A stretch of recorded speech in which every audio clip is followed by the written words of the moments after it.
बिहार में पिछले चुनाव में एक चर्चा बहुत ज्यादा थी एक गाने की, और वो गाना था बिहार में काबा। तो बिहार में एक बार फिर चुनाव बा हम लोग कह सकते हैं, लेकिन कौन आएगा कौन नहीं, कौन सीएम बनेगा, इन सबको लेकर चर्चाएं बहुत तेज हैं। रुख हवाओं का समझने के लिए इस व्यक्ति से बेहतर कोई नहीं हो सकता है, क्योंकि चाहे उनके पिता खुद रहे हो रामविलास पासवान जी या फिर चिराग पासवान, बहती हवा का रुख समझने में ये पार्टी और पार्टी के नेता बड़े कामयाब रिकॉर्ड लेकर आते रहे हैं। स्वागत कीजिए, हमारे साथ बिहार के इस कॉन्क्लेव में अब जुड़ रहे हैं चिराग पासवान जी, जो कि बड़ा अच्छा लग रहा है। चिराग जी, ये बार का चुनाव आपके लिए बहुत दिलचस्प भी है। नया पद, नया गठबंधन, नई सफलता, बिहार लोकसभा में 100% स्ट्राइक रेट, लेकिन सबसे बड़ा चैलेंज आपकी नजर में इस बार, चिराग पासवान जी स्वागत है आपका आज तक पर, सबसे बड़ा चैलेंज एनडीए के लिए और आपके खुद के लिए इस बार क्या है? ऑनेस्टली स्पीकिंग, किसी चुनाव को मैंने कभी हल्के में मैंने लिया नहीं, बट अगर इस बार बिहार विधानसभा चुनाव की अगर आप बात करें अंजना जी, मुझे लगता है सबसे ज्यादा कंफर्टेबल पोजीशन में है हम लोग। जो गठबंधन है अभी 5 दलों का बिहार में एनडीए का, ये अपने में एक विनिंग कॉम्बिनेशन है। मैं ये क्यों कह रहा हूं, मैं उदाहरण के साथ भी मैं आपको बताता हूं। अभी हाल फिलहाल में बिहार में उपचुनाव हुए 4 सीटों पर, और अगर आप उन 4 सीटों के परिणाम को देखिएगा जहां पे 100% स्ट्राइक रेट रहा एनडीए का, चारों की चारों सीटें हम लोग जीते। उसमें से कुछ ऐसी सीटें थी जो एक लंबे समय से 3-3.5 दशक से एनडीए कभी जीता ही नहीं था। बेलागंज उनमें से एक सीट है, तरारी की सीट है जो कि लंबे समय के बाद एनडीए जीता है। तो ये हम लोग के विश्वास को बढ़ाता है कि इन 5 दलों का कॉम्बिनेशन जो है, जिसमें भारतीय जनता पार्टी, जनता दल यूनाइटेड, हम लोग की पार्टी है, मांझी जी की पार्टी, उपेंद्र कुशवाहा जी की पार्टी, ये एक ऐसा विनिंग कॉम्बिनेशन है जो मेरे विश्वास को बढ़ाता है कि इस बार परिणामों के बाद 225 से ज्यादा सीटें जीतकर हम लोग सरकार बनाएंगे।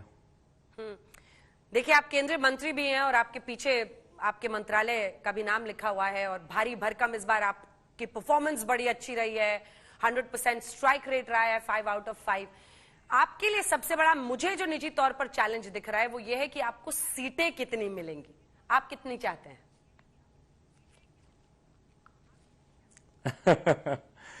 ये आई थिंक एक परपेचुअल क्वेश्चन हम लोग के साथ बना हुआ है। मतलब राइट फ्रॉम मैं 2014 से सक्रिय हुआ राजनीति में, और मुझे लगता है तब से निरंतरता में जो एक सवाल 14 में, 15 में, 19 में, 20 में, 24 में और अब 25 में, मैं लोकसभा विधानसभा दोनों की बात कर रहा हूं, ये क्वेश्चन मार्क हमेशा हम लोग के सामने बना रहा है। बट आपने देखा 14 में भी हम लोग को अच्छी सीटें मिली, 15 में भी मिली, 19 में भी मिली, 20 में किसी कारणों से जब अलग हुआ तो काफी सीटों पर मैंने चुनाव लड़ा, 24 में भी जब लग रहा था कि नहीं कुछ मिलेगा। और ये मैं मेरे प्रधानमंत्री जी का विशेष तौर पे धन्यवाद करूंगा कि मुझे लगता है गठबंधन राजनीति के इतिहास में पहली बार ऐसा हुआ होगा कि सिंगल सांसद वाली पार्टी को 5 लोकसभा की सीटें लड़ने के लिए दी जाती हैं, और मैं भी कहीं ना कहीं उनके इस विश्वास पे खरा उतरा। 5 की 5 सीटें जीतकर मैंने प्रधानमंत्री जी को देने का काम किया। तो अब पुनः जब 25 में मुझसे ये सवाल पूछा जा रहा है अंजना जी, बस इतना बोलूंगा कि मुझे विश्वास है कि गठबंधन में जितनी मेरी इच्छा है उस हिसाब से सीटें जरूर मिलेंगी। नहीं, आप दिखते फिल्मी जरूर हैं, लेकिन अंदर में आपका कैलकुलेशन पूरा चलता है। ये तो मैंने पिछले कुछ वर्षों में चुनावों में आपको समझ लिया है। आपके दिमाग में कैलकुलेशन परफेक्टली फिट रहता है पहले से, जो आप ऑन रिकॉर्ड बोलते नहीं है। सही है ना? मौसम वैज्ञानिक का सुपुत्र हूं ना। मौसम वैज्ञानिक का सुपुत्र हूं, ये सारी कैलकुलेशन करना मैंने मेरी रगों में है। मैंने सीखा ही बचपन से ये सारी चीजें हैं। बट हाँ, जब आप राजनीति में होते हैं, एक राजनीतिक दल का नेतृत्व आप कर रहे होते हैं अंजना जी, बहुत बड़ी जिम्मेदारी आपके कंधों पर, आपके उन कार्यकर्ताओं के लिए भी होती है जो विपरीत परिस्थिति में भी आपके साथ जुड़े रहते हैं, आपका झंडा उठाते हैं। तो ऐसे में चुनाव ही मुझे लगता है कि एक माध्यम है जिससे आप उनको रिवॉर्ड कर सकते हैं। तो ऐसे में मुझे विश्वास है कि गठबंधन में वो सम्मान हमेशा हम लोग को मिलता रहा है, विशेष तौर पर मेरे प्रधानमंत्री जी से। तो मुझे लगता है कि आने वाले समय में बिहार विधानसभा चुनाव में भी बहुत एमिकेबली सीटों का बंटवारा हो जाएगा। ठीक है, अब आते हैं अगले मुद्दे पर, उसको वहीं छोड़ देते हैं। आप किस पार्टी का सीएम चाहते हैं चिराग जी? नीतीश कुमार या बीजेपी का? सीएम चेहरे के साथ चुनाव में जाना ठीक रहेगा या बिना चेहरे का? ए, बी और नन ऑफ द अबव? क्योंकि 30 का तो आपने मुझे पहले ही इंटरव्यू में बता दिया है, उस पर मैं बाद में आऊंगी। अंजना जी, जिस तरीके से आपने प्रश्न पूछा है, यही बचपन में कहावत हमें सिखाई जाती है कि कान को सीधा पकड़ो या घुमा के। तो आपने वो नाक को एकदम घुमा के पकड़ा है कि सीएम कौन होंगे। मैं इतना मानता हूं एनडीए के होंगे। मौजूदा परिस्थिति में मौजूदा मुख्यमंत्री नीतीश कुमार जी हमारे गठबंधन का नेतृत्व बिहार में कर रहे हैं, एनडीए का नेतृत्व बिहार में वो कर रहे हैं। मैं मानता हूं उन्हीं के नेतृत्व में हम लोग बिहार विधानसभा का चुनाव लड़ेंगे। आपने अपने दिल पर कितने किलो का पत्थर रखा है?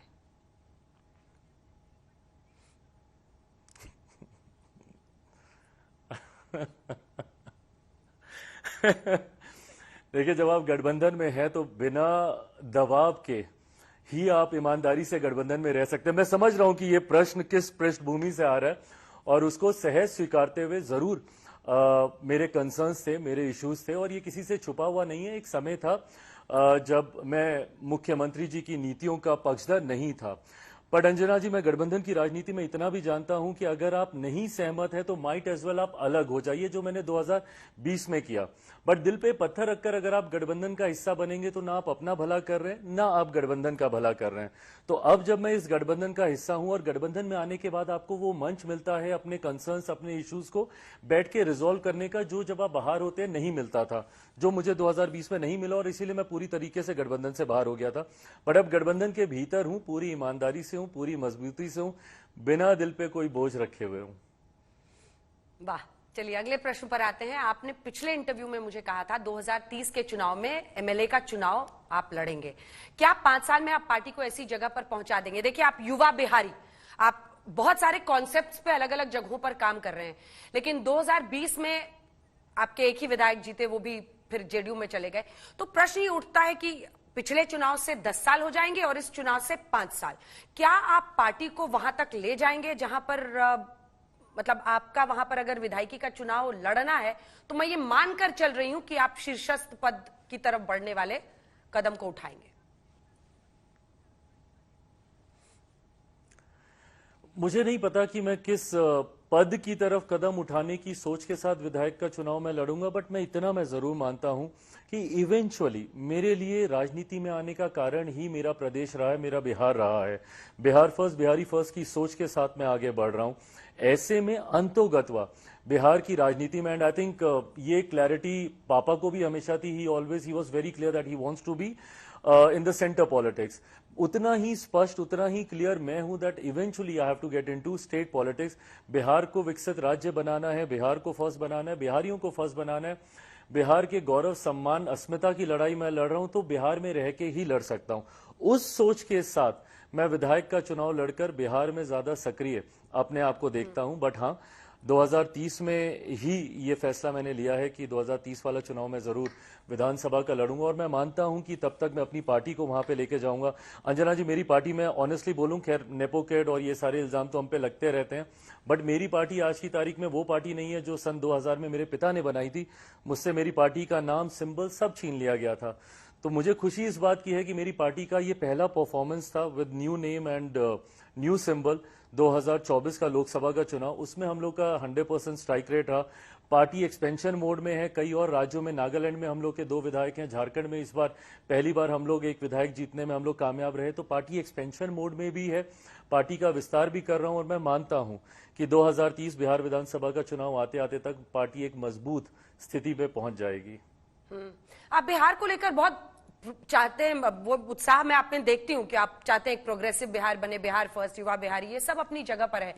लेकिन ज्यादातर एनालिस्ट ये मानते हैं कि अंत में सब कुछ वहां पर जात पर अटक जाता है। कास्ट फैक्टर देखकर ही कैंडिडेट खड़ा करो, कास्ट फैक्टर देख के ही आप देखते हैं कि जो सबसे ज्यादा वोटिंग परसेंटेज है वो एमवाई का, चाहे आरजेडी इनकार करे लेकिन उनकी तरफ एक तरफा जाता है। इधर ईबीसी का आप देखें तो वोट नीतीश बाबू ले जाते हैं और अपना एक ओबीसी और फॉरवर्ड का जो कास्ट सेंटिमेंट है वो बीजेपी के साथ, और आपके साथ भी एक बहुत बड़ा हिस्सा है जो आप जाति समीकरण की बात कर रहे थे। तो ये बिहार फर्स्ट, युवा बिहारी, ये सब धरा का धरा रह जाता है, कास्ट पर मामला अटक जाता है। इस सोच की क्या काट है आपके पास? ये आयरनी मैं ईमानदारी से स्वीकार करूंगा अंजना जी, आयरनी रही है और मुझे लंबे समय तक इस बात की तकलीफ, शिकायतें भी रहती हैं कि जब मैं बिहार में होता हूं, और जब मैं नया जब मैं राजनीति में आया था अंजना जी, दिल्ली में पला बड़ा हूं, मुझे नहीं जात पात इतनी समझ में आती थी, और मुझे ये समझ में ही नहीं आता था कि जब मैं बिहार में जाता था तो मुझे ब्राह्मण मिलते थे, भूमियार मिलते थे, राजपूत मिलते थे, पिछड़ा मिलते थे, अति पिछड़ा मिलते थे, दलित मिलते थे, महादलित मिलते थे, मुस्लिम मिलता था, बट मुझे कोई बिहारी नहीं मिलता था।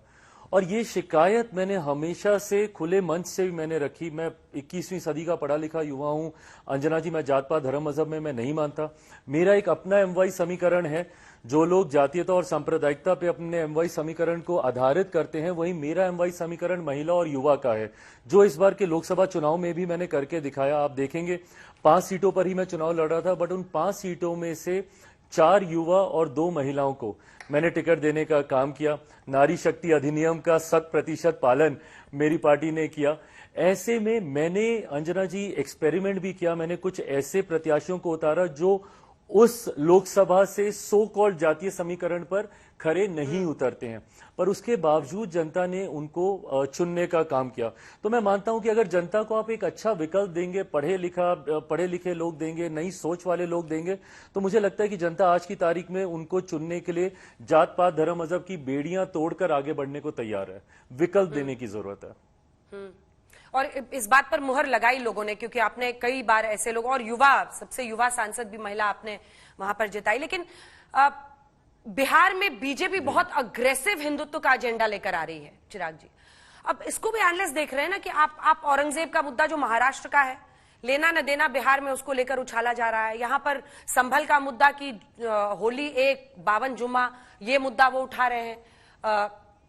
क्या इन मुद्दों को उठाने की जरूरत है?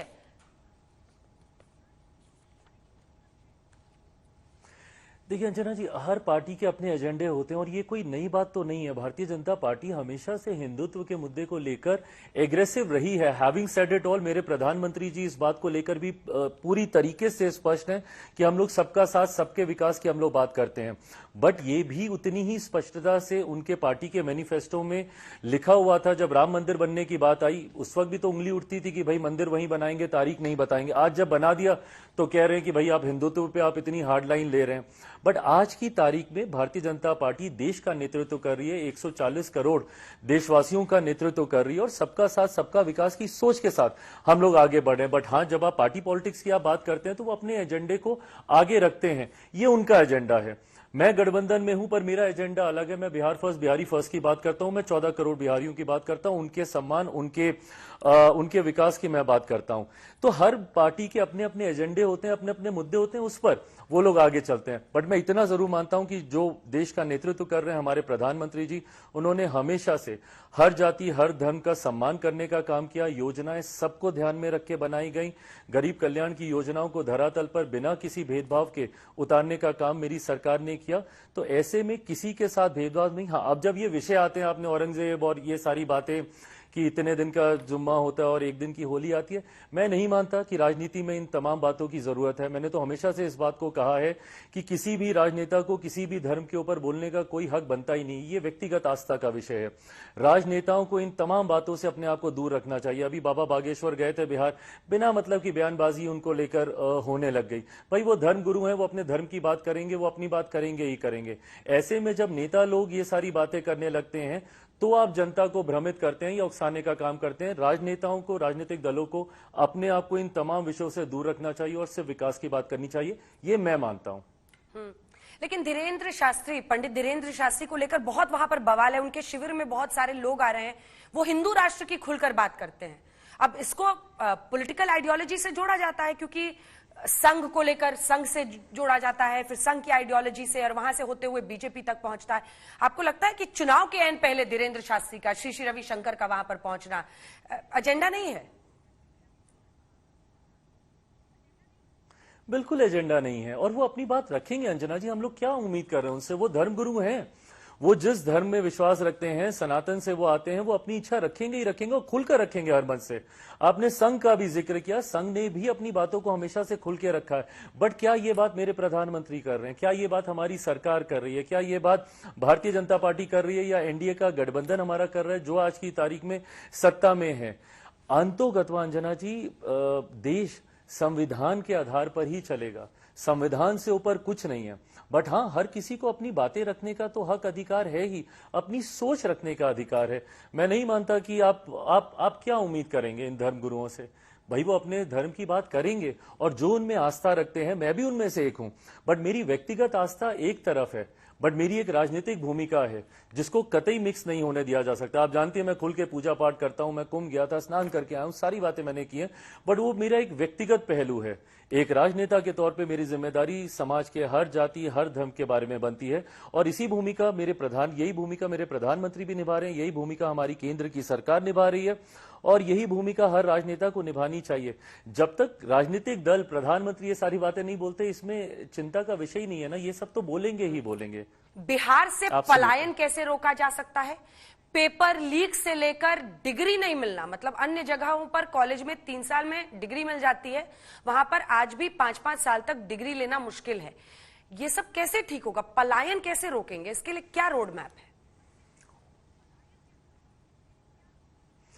पलायन के लिए बिहारी फर्स्ट के माध्यम से मैंने बहुत क्लियरली इसको मैंने डिफाइन किया कि कैसे वहां पे इंफ्रास्ट्रक्चर सबसे पहले हम लोग को डेवलप करने की जरूरत है, वहां पे इंडस्ट्रियलाइजेशन लाने की जरूरत है। जब तक वहां पे कारखाने नहीं लगेंगे, जब तक वहां पे उद्योग नहीं लगेगा, जब तक वहां पे निवेश नहीं जाएगा, और ये सारी चीजें इंटरकनेक्टेड है। ये सब कैसे जाएगा? जब वहां पे सेंस ऑफ सिक्योरिटी आएगी, वो परसेप्शन बदलेगा कि निवेशक देश से ही नहीं दुनिया के दूसरे कोने से आए और बिहार को एक डेस्टिनेशन समझकर वहां पर निवेश करें। Ease of business, single window clearances, इन तमाम विषयों पर कार्य शुरू हो चुका। मैं ये भी नहीं बोलूंगा कि कार्य करना होगा हम लोग को, इन तमाम चीजों पर कार्य शुरू हो चुका है, और यही कारण है कि धीरे धीरे बिहार में वो बदलाव भी हम लोग को देखने को मिल रहा है। बट हाँ, पलायन हम लोग तभी रोक पाएंगे जब वहां पे ये सारा इंफ्रास्ट्रक्चर वहां पे डेवलप करेंगे। आज की तारीख में अंजना जी सबसे ज्यादा जरूरी है शिक्षा पे वहां पे बल देना। वहां बिहार को हम लोग को एक एजुकेशनल हब बनाना होगा, जिस दिशा में पुनः हम लोग कार्य कर रहे हैं। मेरे मंत्रालय का सबसे बड़ा एक इंस्टीट्यूट निफ्टम, वो हम लोग अगला एक लंबे समय से मेरे मंत्रालय की मांग रही थी कि एक और निफ्टम की हमें जरूरत है। अभी तक मात्र देश में 2 निफ्टम है, एक तांजावुर में, एक कुंडली में, तीसरा निफ्टम अब बिहार में खुलने जा रहा है। एजुकेशन को हम लोग को जोर देना होगा। आज भी मुझे तकलीफ इस बात की होती है कि मेरे बच्चों को आज भी कोटा जाना पड़ता है पढ़ने के लिए, जहां पे पढ़ने वाला बिहारी, पढ़ाने वाला बिहारी, अधिकांश शैक्षिक संस्थानों के मालिक वहां पे बिहारी, पर व्यवस्था राजस्थानी। और वो बच्चा जब वहां पढ़ने के लिए जाता है, उसके बाद दूसरे राज्य में ही पूरी शिक्षा कंप्लीट करेगा, वहीं पे नौकरी करेगा, वहीं पे घर खरीदेगा, वहीं पे शादी करेगा, वहीं पे बच्चे पैदा करेगा, और फिर उसी राज्य का होकर रह जाता है। तो ऐसे में इन बच्चों को हम लोग रिटेन कर पाए, उसके लिए एजुकेशन को वहां पे और ज्यादा मजबूती हम लोग को देनी होगी, औद्योगिकरण को हम लोग को वहां पे मजबूती देनी होगी, इंडस्ट्रियलाइजेशन को मजबूत करना होगा, और बेसिक इंफ्रास्ट्रक्चर को हम लोग को और मजबूत करना होगा।